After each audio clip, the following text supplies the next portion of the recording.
In this presentation, we are sharing our top tips for anybody who's beginning to eat better or wanting to work on developing healthier habits into their diet or lifestyle. The definition of eating clean and healthy is simply this: eat real, whole, unprocessed foods as close to their natural state as possible most of the time. This means eating foods like vegetables, fruits, healthy sources of carbohydrates like sweet potatoes and grains, high-quality sources of protein, and healthy fats like avocados, nuts, and seeds. One of the most important pieces of this process is realizing that it's not about jumping on a fad diet or onto the next health craze. It's really about making a long-term commitment to a lifestyle. Which brings me to my very first tip. Allow yourself to be on your journey. When you're a beginner adapting to new lifestyle changes and habits, you have a little bit of space to figure it out. Don't feel like you need to do everything at once and everything at the same time. You don't need to have all of your food perfectly meal prepped, and you don't need to stop eating all of your favorites. This is going to be a process of learning how to do new things in a new way, and that's going to take a little bit of time. So if you notice your brain wanting to go to that all or nothing style of thinking, just recognize that this is a diet mentality and that it doesn't work. What you want to do is give yourself a little bit of permission to slow down, create some space, and learn. Healthy eating does not and is not supposed to look the same for everyone. You can be a healthy eater and be a vegan. You can be a vegetarian. You can be a meat eater. You can eat 2 times a day, or you can eat 6 times a day. You will also notice that lifestyles can affect the type of healthy diet you're eating.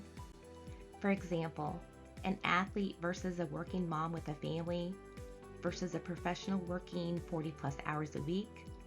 All of these people can eat healthy diets, but you might see that their plates look very different based on the style of their day and the style of their life.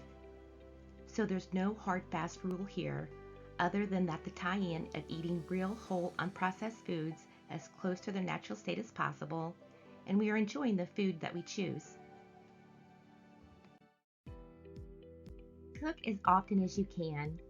Making your own food is one of the easiest ways to eat better.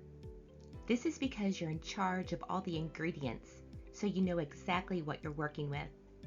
And here's the deal. That doesn't mean that you have to cook every single thing you eat. Just trying to get into the habit of cooking more than you go out to eat is a great habit to build. Focus on quality over calories. I've noticed for many people, when you're focused on counting calories, you tend to get caught up in feelings of restriction and leaving you feel deprived. And that is because when the brain gets to work trying to stay under or at a certain amount of calories, it pays attention what we can't have, what we're restricting, or what we should be eliminating. That thought process creates the feelings of deprivation. Now, if you switch your focus to quality, the brain starts looking for things that it can have, and all of a sudden, food becomes a whole new playground that can be fun and creative. Tip number 5 is to have some back pocket recipes. When you're transitioning into healthy eating, it is so helpful to have a handful of recipes that you know you like and you can make in a reasonable amount of time. So I recommend having a few back pocket recipes for breakfast, lunch, and dinner. And then slowly but surely, as you experiment with new things, when you have a keeper, you can add it into your back pocket. This way, when you feel like you don't have any time to even think, you can always lean on this list to help you stay aligned with your goals. Learn to read your labels. Learning how to read food labels is really an easy way to recognize what's going into your body. A great general rule of thumb to follow is to simply focus on the ingredient list. You want that list to be 5 ingredients or less, and you want to make sure that you can read, recognize, and pronounce each ingredient. Avoid highly processed foods. Now, just to be clear, a lot of healthy foods are slightly processed. For example, oatmeal is slightly processed. Quinoa is slightly processed. Frozen veggies all go through a series of processing. But these slightly processed foods are not the foods that I'm referring to, and they are certainly not the foods you need to be concerned about. The foods that you want to avoid are those that are highly processed. These are the foods that are going through lots of steps and lots of processing before they ever make it to your plate. The foods you want to avoid or minimize are made in factories. Most of these come in boxes or containers of sorts.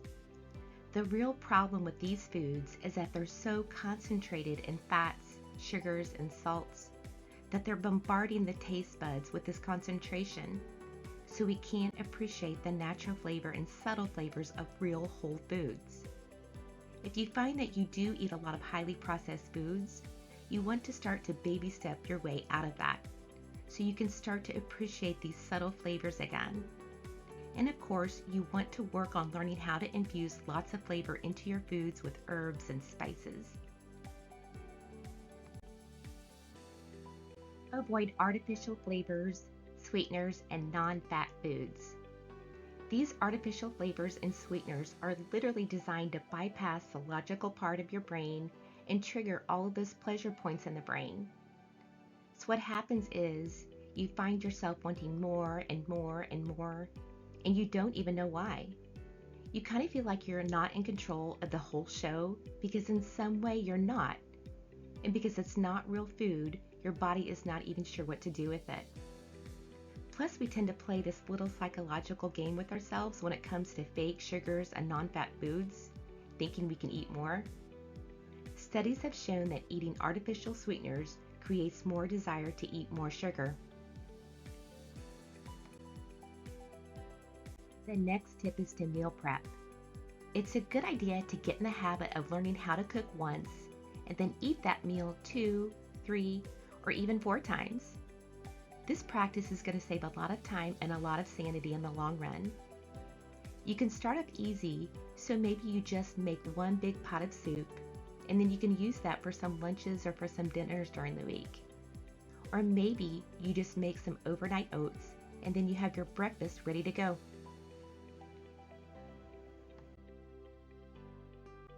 Stock your pantry and your freezer. Keeping some healthy staples on hand in your pantry or your freezer can be a huge help when time is not on your side. So this way, when you're in a pinch, you know you've got something that you can lean on. You can also use these items to build a meal with some of the fresh ingredients you may have in your fridge. Follow your hunger. Many people are in the habit of eating according to a clock or according to a diet plan so much that we become very out of touch with our natural built-in biological signs that tell us when we're hungry. Because yes, the body does know when it needs food and gives us signals. Reconnecting to the system is your best bet for long-term effortless healthy eating habits because once you've reconnected to it, you don't have to think about it so much.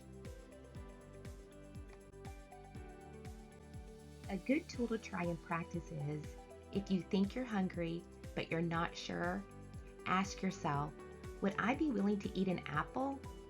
If the answer is yes, you're probably hungry. And if the answer is no, you may not be hungry yet. So you just wait a little bit longer, perhaps you can drink some water, and then pose the same question again. This is a practice, so it's going to take a little bit of time. It's like doing a little dance with yourself, so don't be in a hurry. Give yourself the time to figure it out. Connect to your why. So often when we're trying to create some type of change, we do it from a place of I need to, I have to, or I really should do this. What you need to recognize is that number 1, that's not true, and number 2, those thoughts are very stressful. Remember that you're worthy and valuable just the way you are. Start by asking yourself, why do you want to change your eating habits? And make sure that that desire is coming from a place of love and connecting to your why. why do you want to create the changes is really important because it will serve as your anchor as you move through creating new habits and lifestyle changes for yourself. So once you identify your why, write it down on a piece of paper, and then make sure that you take a look at it and read it every morning and every evening so that you're keeping your mind aligned in the direction of where you're headed. Remember, it's not just about the plate when it comes to healthy eating. So many of us get laser focused on the food that's on top of our plate, but we have to remember that we get nourished by a lot of things in life. So how we eat, why we're eating, where we're eating, who we're eating with, all of these components can create a healthy or unhealthy eating environment. For example, imagine that you're wanting to eat healthier and you're saying to yourself, I have to do this. I'm gonna eat that boiled chicken with steamed broccoli for the 100th time. I don't really love it, but I know that it's healthy and I'm not really enjoying it, but I'm gonna do it anyway because I really must get healthy. I want you to notice that while you may be avoiding these toxins on your plate, you're still creating toxins in the body as a result of your toxic thinking. This scenario does not create a healthy eating environment. Now on the flip side, imagine that you're with your family. Your mom or maybe your daughter is making one of your favorites from your childhood that may not be so healthy, but when you eat it, you enjoy it so much. You're so present with the meal and you enjoy every bite. You're really getting pleasure from the meal and from everybody that you're sharing this meal with. So what's happening here? Maybe it's not the world's healthiest food on the plate, but you're having this very healthy, nourishing eating experience. What I want you to do is pay attention to why you're eating, where you're eating, who you're eating with. Don't underestimate how much this can nourish you as well. I really want to encourage you to have balance in your life. And if your why is to get healthier or to lose weight, you wouldn't indulge in these meals I was just talking about that often anyway. But don't beat yourself up if you do every so often, especially if the experience brings joy in your life. Again, there's no hard fast rule on eating healthy except focusing on eating real whole food, buying food as close to their natural state as possible, and avoiding processed food. And my final tip is to stay easy. And I think this may be the most important tip of all of them, because a lot of times when we're trying to do better and we're trying to make a change with our food, we often get so militant that we push, and try, and willpower our way to the other side. But I want to remind you is there is no rush. There is no finish line. There's no gold medal when you get there. What you want to do is learn to be patient and easy and kind and soft and curious with yourself on the journey. Because in so many ways we can do all of this without being critical and without being hard on ourselves. And just give ourselves that permission and that space to learn and adapt to new habits and new lifestyle changes. I hope you find some of these tips to be helpful. Our intention here at Pinnacle Health Management is to encourage your health quest and to educate you that eating healthy can be easy and enjoyable for everyone. If you have any questions, please feel free to reach out to us with the contact info on the slide.